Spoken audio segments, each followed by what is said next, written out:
Assalamualaikum warahmatullahi wabarakatuh. Selamat pagi anak-anak. Baik, kita hari ini masuk ke materi mengidentifikasi peralatan teknologi informasi dan komunikasi.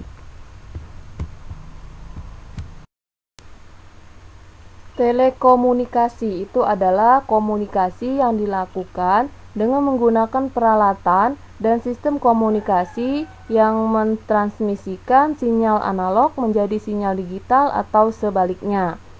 Kemudian peralatan telekomunikasi mengubah informasi ke dalam yang berbeda, bisa dalam bentuk teks, suara, dan video. Kemudian diubah menjadi sinyal listrik atau sinyal optik yang memungkinkan dapat dikirim ke tempat lain yang jauh.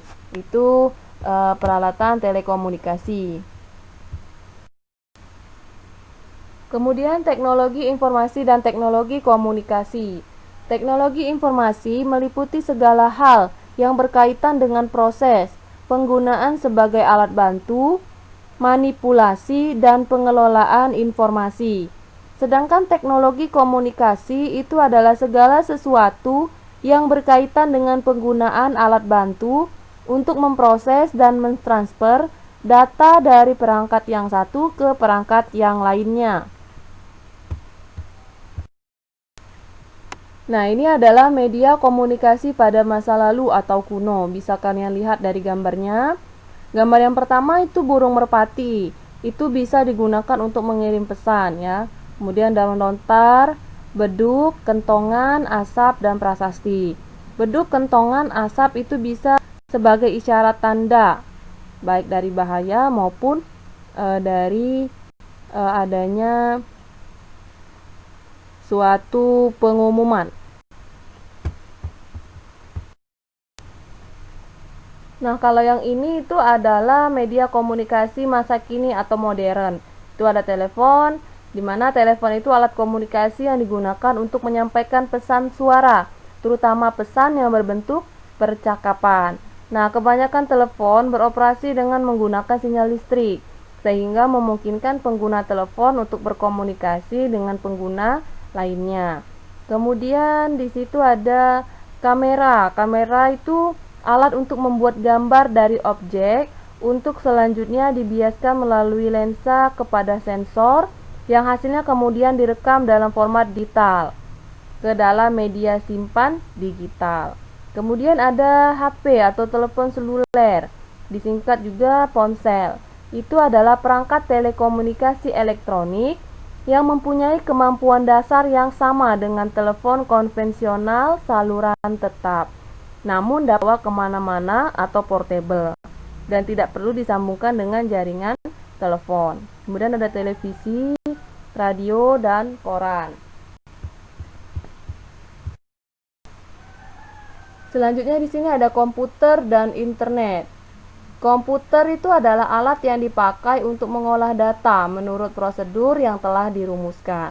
Kemudian komputer dikelompokkan menjadi 4. Ya, ada personal komputer, superkomputer, dedicated komputer, dan embedded komputer. Dilihat dari gambar itu yang pertama personal komputer atau PC. Nah, PC komputer pribadi itu tidak hanya digunakan sebagai kelengkapan perangkat perkantoran yang banyak digunakan untuk mengetik dokumen, menghitung, dan mengolah data. Pada umumnya, generasi PC itu sebuah perangkat multimedia yang memberikan banyak kemampuan yang bisa dinikmati sebagai bagian benda-benda hiburan, menunjang kreativitas, pendidikan, komunikasi, dan hobi. Kemudian untuk superkomputer atau mainframe, itu adalah sebuah komputer yang memimpin di dunia dalam kapasitas proses, terutama kecepatan perhitungan.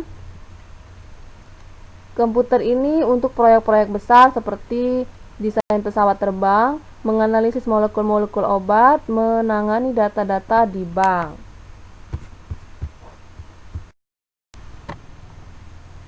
Dedicated komputer itu adalah komputer yang dibuat untuk tujuan tertentu saja, seperti video game. Nah, video game ini dibuat dari berbagai ukuran, mulai dari yang terkecil sampai ke yang terbesar.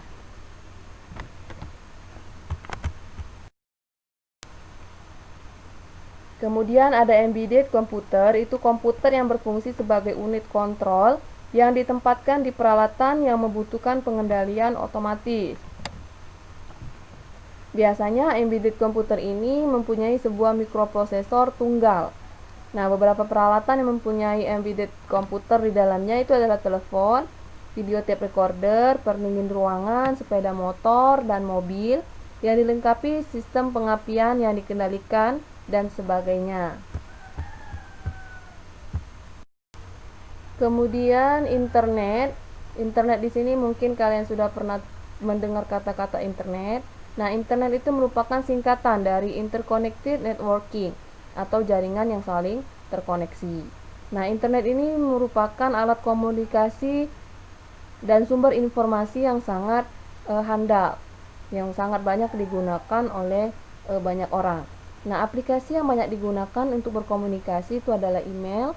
Kemudian, selain itu juga kita dapat memperoleh informasi apa saja dari internet, mulai dari informasi pendidikan, hiburan, politik, sosial, dan masih banyak lagi. Manfaat TIK dalam bidang pendidikan secara umum itu ada 5, ya. Nah, yang sekarang kita lakukan itu bisa kelas online, diskusi online, atau perpustakaan online. Jadi teknologi informasi komunikasi itu sangat diperlukan dan sangat digunakan untuk kita semua. Nah, ini ada keuntungan pemanfaatan TIK dalam bidang pendidikan bagi pelajar, ya. Itu yang pertama, dapat mengakses informasi-informasi dari hasil penelitian orang lain, kemudian memperoleh sumber informasi pengetahuan atau ilmu pengetahuan dengan mudah, bisa melalui Google, ya. Kemudian akses ke para ahli lebih mudah karena tidak dibatasi jarak dan waktu. Kemudian materi pelajaran dapat disampaikan interaktif dan menarik. Kemudian yang kelima, melalui belajar jarak jauh dapat menghemat biaya dan waktu. Selain itu ada dampak negatif penggunaan TIK. Yang pertama itu pelanggaran hak cipta. Yang kedua cybercrime. Yang ketiga itu virus komputer.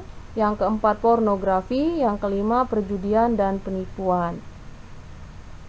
Jadi kita harus lebih bijak menggunakan teknologi informasi komunikasi.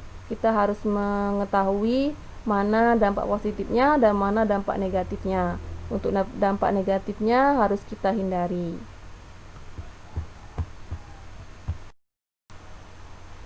Nah, untuk tugas latihan silakan kalian kerjakan, ya.